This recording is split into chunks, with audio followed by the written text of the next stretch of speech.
foolish to think we can all move each other as a whole, but I think we have to realize that a lot of people aren't in the situation right now to maybe think about throwing over the system because they're not in a situation where they can lose anything.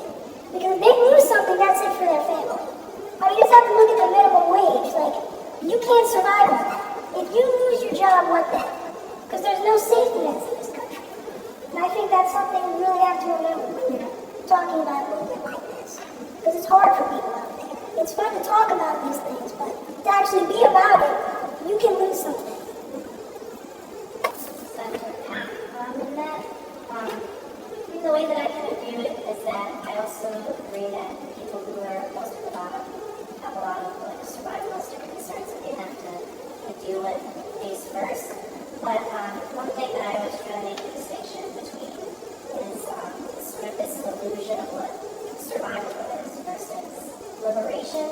And I think for me, there should be a huge distinction in that because I think one, surviving within a capitalist surviving within capitalism is different than having liberation, having autonomy, having the space to live the life that you want without being kind of exploited, and surviving within a system that wants to actively exploit you. And the way that I view it from my personal upbringing is when I was in Seattle working for a labor union, I realized, labor organizing is mostly full of shit. And I was like, this job is horrible, everything is contradictory. I don't know what I should do. I keep being happy and I feel like I should be doing something else. When your grandmother came to the U.S., she had began the shit of white people, calling her the N-word. And when I had you and your brother, I had to work the shit ton to even be able to support you. I'm not going to be able to retire until I'm 75. And this is just what we do. We do this because this is what our people do to survive. And that's what you have to look forward to. And I said to her, that's horrible. I want more. So I think we can look at it as engaging in these dialogues is a place of privilege, or we can look at it as like I, as someone who identifies with socialist ideologies, should be doing the work to understand like modes of privilege and modes of oppression. And so I think just like being a political intellectual is like bullshit. What's even more important than that to me personally is the work that we do. So like the most fulfilling thing about her is going to visit a young person and they tell her that people experience homelessness in Seattle. And through that experience, I was able to like engage with the demographic of people that so long been taught to fear. So I think the work that we do should involve like this political discussion, but it should also involve like understanding what people are going through and how we can change that together.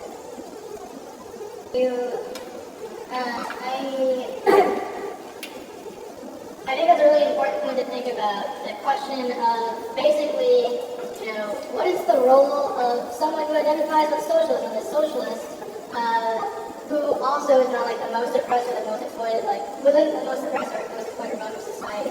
What is our role? And I think I want to kind of build up what Ryan was saying, which I think basically is the question of solidarity. I think what we have to think about it is our liberation as, our current social position right now, like I'm a student worker, so I'm a worker, I'm a student. My liberation in that social position is tied up and bound up with also the most oppressed and most exploited people in society. So, yeah, it's true that I have relatively more social mobility than a lot of people in the United States right now, and a lot of people in the world right now. And that's why I should be using this contradictory system, which I'm actually allowed to have the freedom to learn about liberatory theories and theories of how I can liberate myself, and why my liberation is bound up with the most oppressed and exploited people on the planet. And we can only liberate ourselves together. We can only achieve freedom together. And as Paul said when he was talking, the more socialists we have every time that there's struggle going on, the further we can take that fight. And I would actually push back on the idea, in a friendly way, but push back on the idea that the most oppressed people, are always so consumed with having to survive that they can't fight back.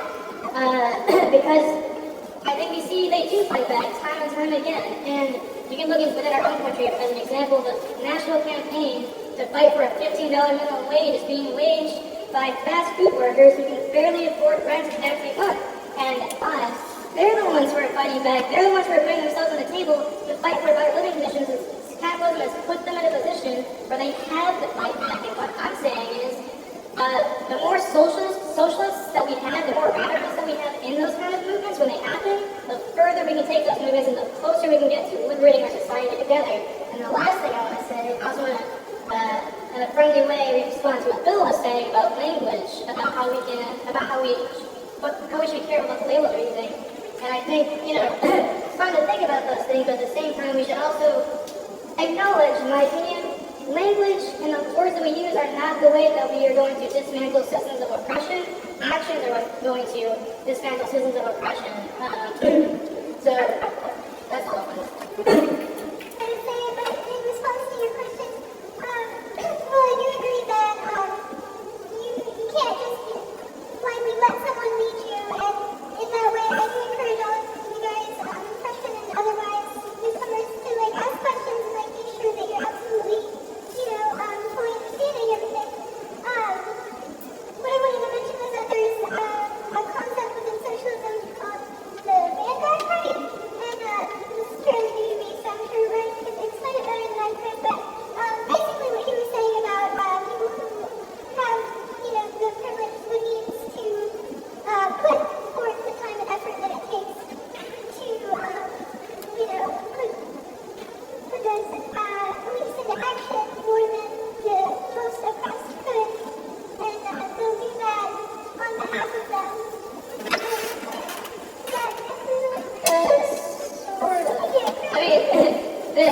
We're talking about what kind of organizations we need to actually, overthrow the system of capitalism. And the Marxist answer, I said, we need to build a revolutionary party.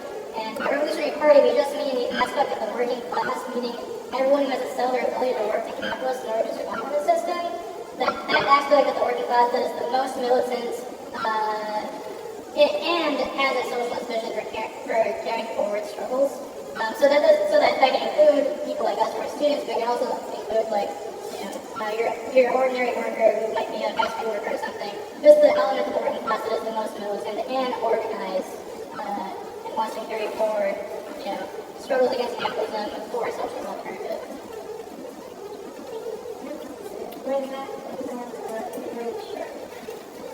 Yes, in response to what you said, it just made me think a lot about people who are in a situation where really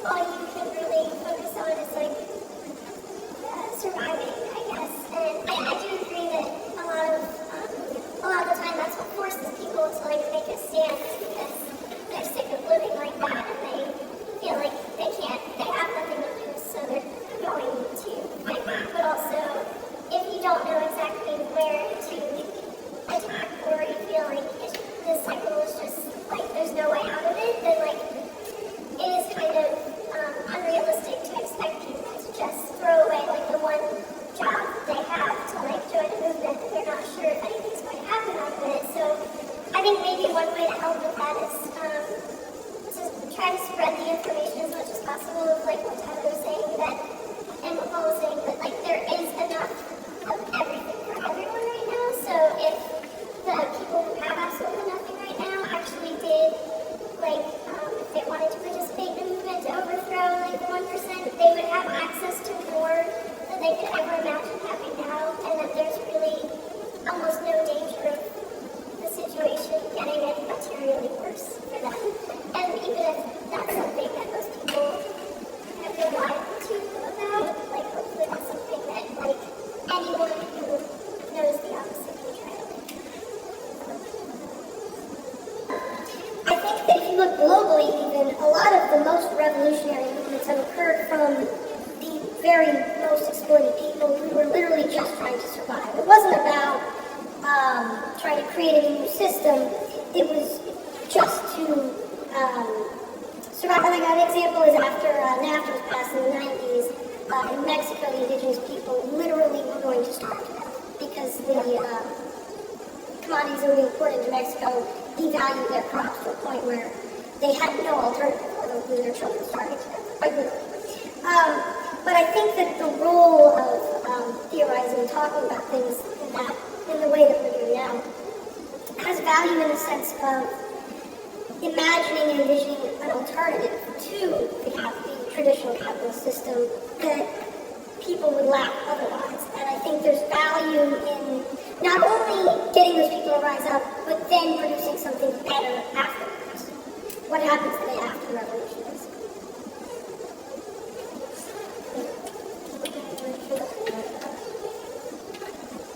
I'll try to keep this brief, but because I said I had a pretty visceral reaction, but I just wanted to explain that I myself come from a position of privilege. Like one that you could almost consider extreme privilege for a person in the African American community. But my parents did not come from that position. And I know what they went through, and I know what they told me about how, often there were no lights in the house, there was no warm water, a lot of bad stuff happens. And I believe movements like this are important, but when there are revolutions and there are the riots that could be considered that in some areas, especially the Black community, the people there have been oppressed for so long that they don't have the tools to articulate what's been happening to them.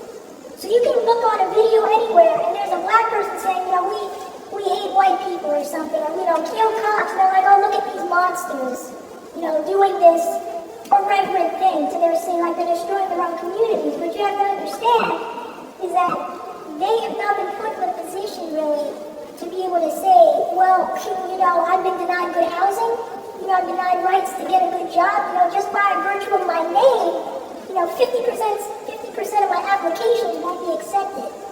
It's like the system just set up so efficiently to make sure people can't move. And that's why it was so visceral for me personally, because I've been put in a position where so many of my brothers and sisters, haven't had that. So I feel a lot of guilt and a lot of pressure to move forward, and it's hard. It's hard.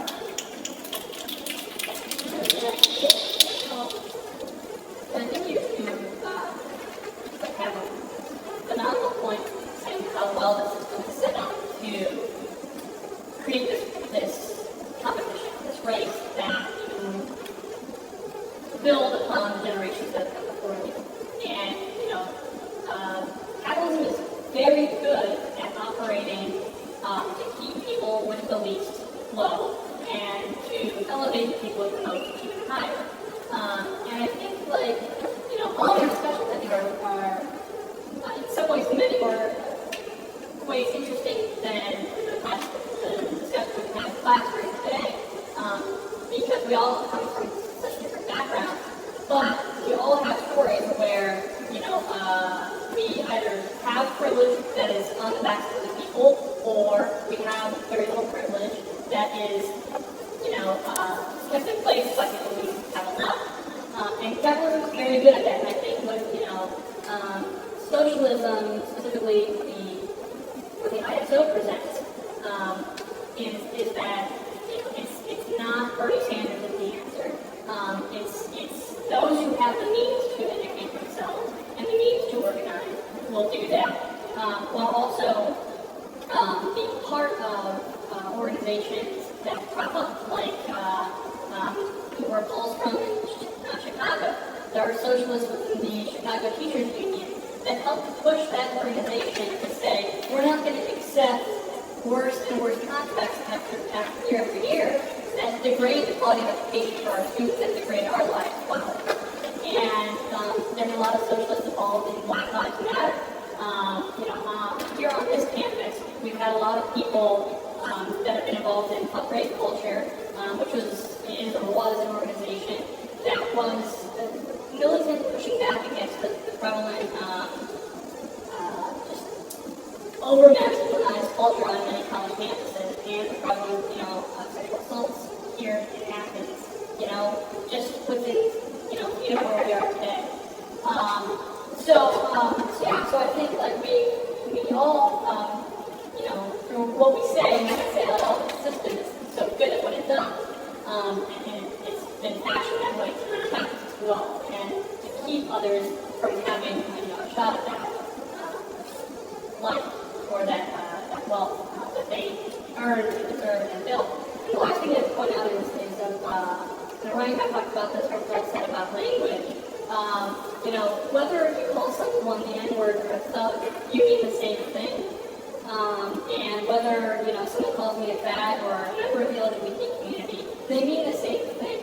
And whatever nice words you can come up with might make me feel better about that situation, but don't change that situation. I think that's what socialism presents, is changing the actual world as opposed to how the world feels or how the world pretends to be.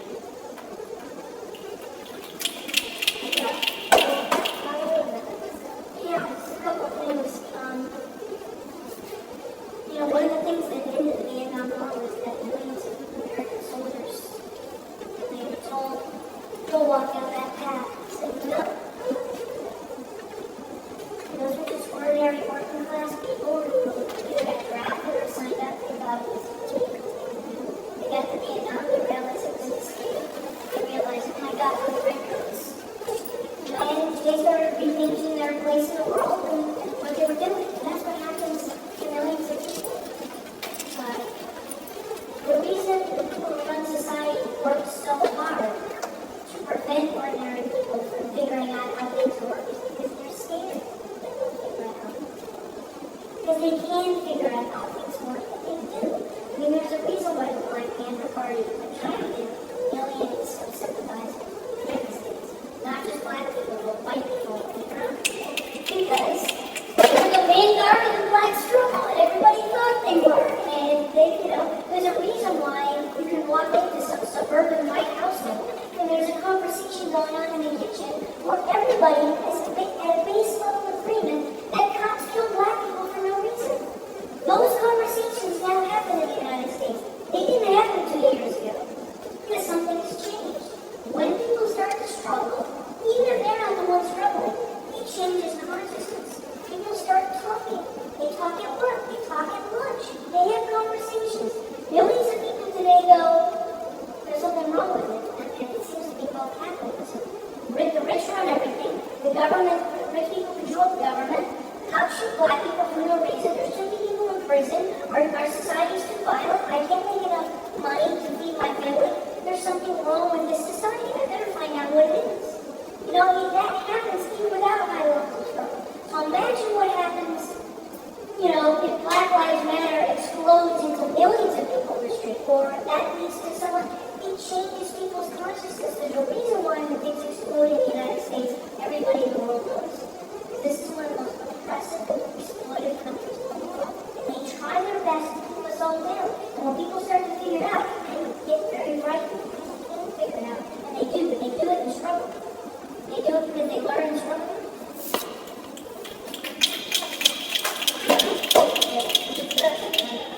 But just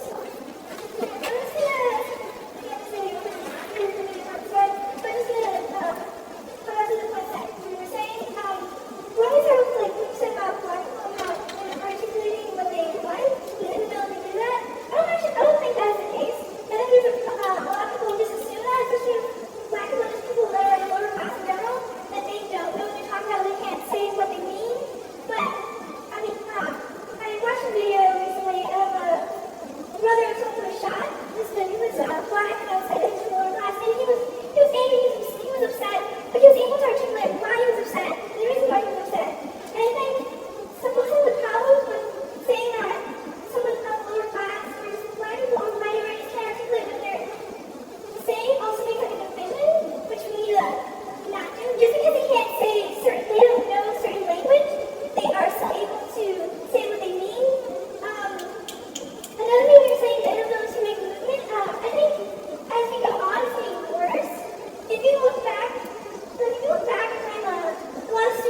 the idea of learning about socialism in more of like an academic style that feels more similar to kind of, it's not just like the education system, because obviously they're teaching us totally opposite, but in sort of a books and sitting around and discussing kind of way that like we have time to do, and well, just that's the most convenient for us because of like the position we're in life right now, and the experience we have with that kind of learning.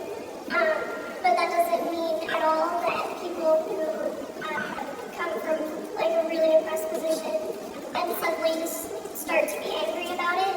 Like everything that they say is probably valid because they're in like the crux of that situation. They like understand what's been done to them in some way. Like whatever somebody says in response when they're angry and you just kill their family, like even if they say kill all cops, that's valid because they like someone just literally murdered someone they love and got away with it, and everyone who's involved in that institution is complicit. So I think that it is the media that tries to make that into some, tries to turn people against the idea when like anyone who identifies as socialist should be thinking, I should find like the source of that emotion and like I should agree with it and figure out what I can do to like help and try and stop this from happening again. So just yeah, the difference between people might approach like coming to a socialist like reality differently depending on their background, but we're all Okay, look at it. Look at it. I'm old. Okay? I was a teenager like in the late 60s. Oh, I could be someone's grandfather here. No. Anyhow. I have seen how the sausage actually gets made. If you really want to take on a little side project, the whole sum of your entire life when singing freely, something we can do that will actually start to change the economy and bring about more social and economic justice. We can get it done in a couple of years' time. You ever know that? Alright. Second thing, what you're doing right now? Income. That Star Trek economy ain't gonna create itself. It's up to you. If it's ever gonna happen, it's your responsibility to bring it about. There was an old Mexican guy one time said something I love. Famous book. Better to die with your feet than to live with your knees. I can tell you who, look it up. Famous revolutionary. Yes, he is. Alright. Thank you.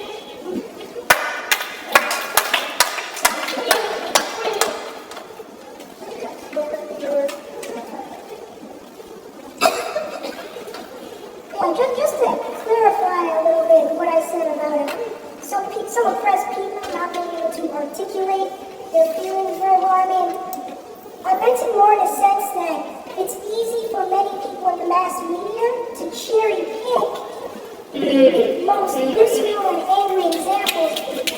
Because I completely agree that many oppressed people can't articulate very clearly and very well what they mean.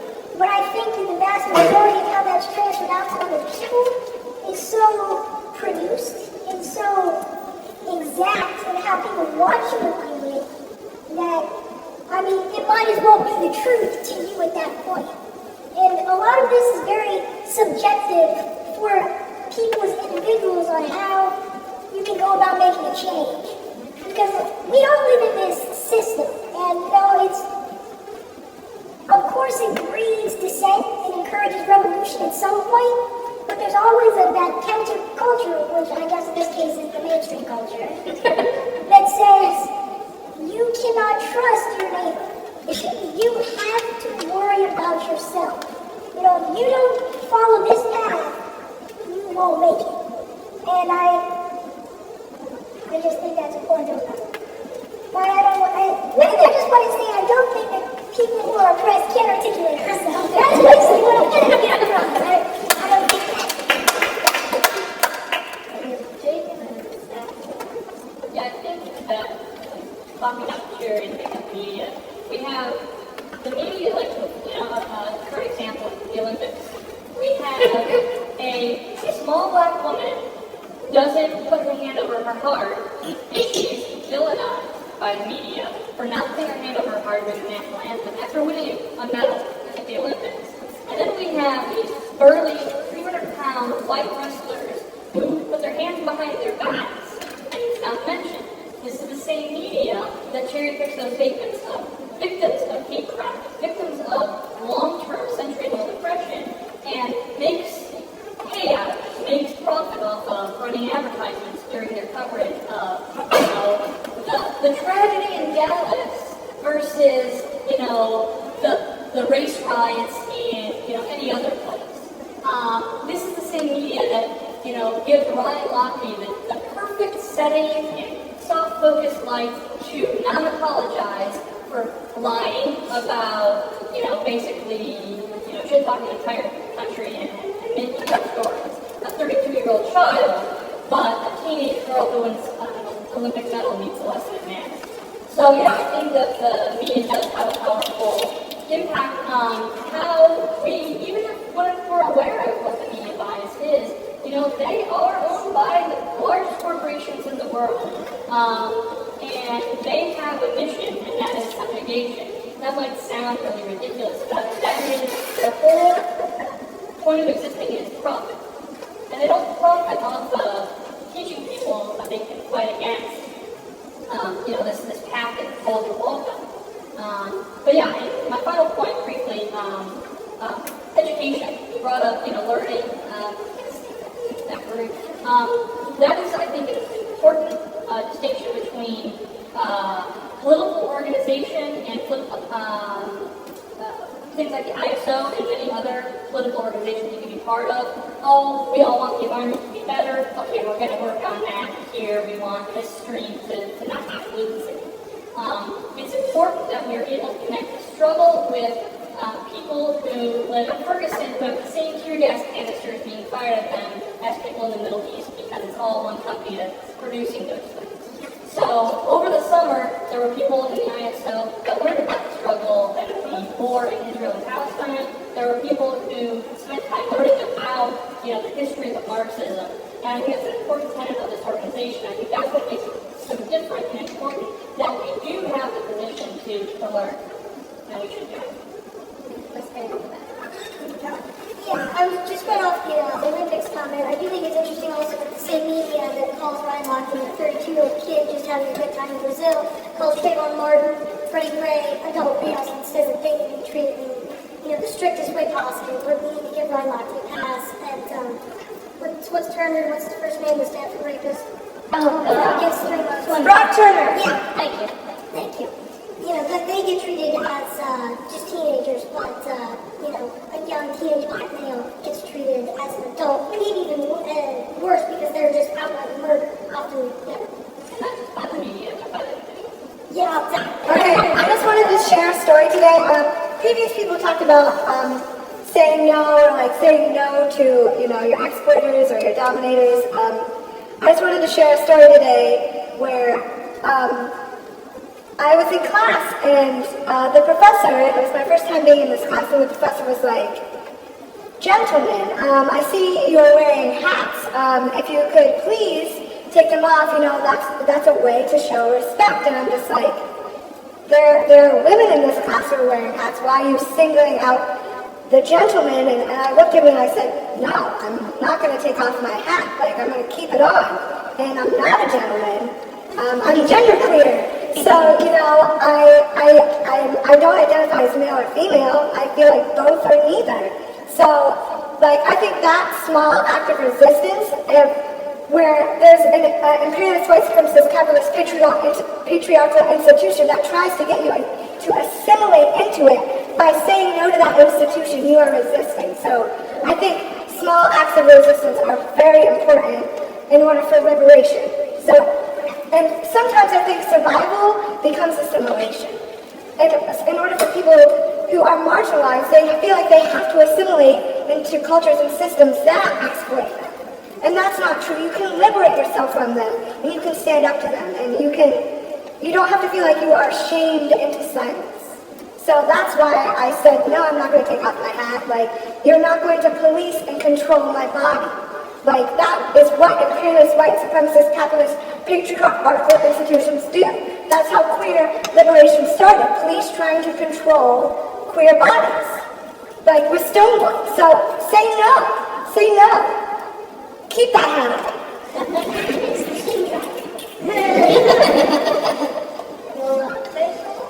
Basic democratic rights, control our lives, that we believe are the foundation of any socialist society. We also distinguish ourselves from the top-down, ironically named democratic socialism of countries like Norway and Sweden, not to mention Bernie Sanders. This variety of socialism seeks to maintain the basic capitalist for-profit economic foundation of society while providing relief to workers and oppressed people through charitable government programs by taxing the rich.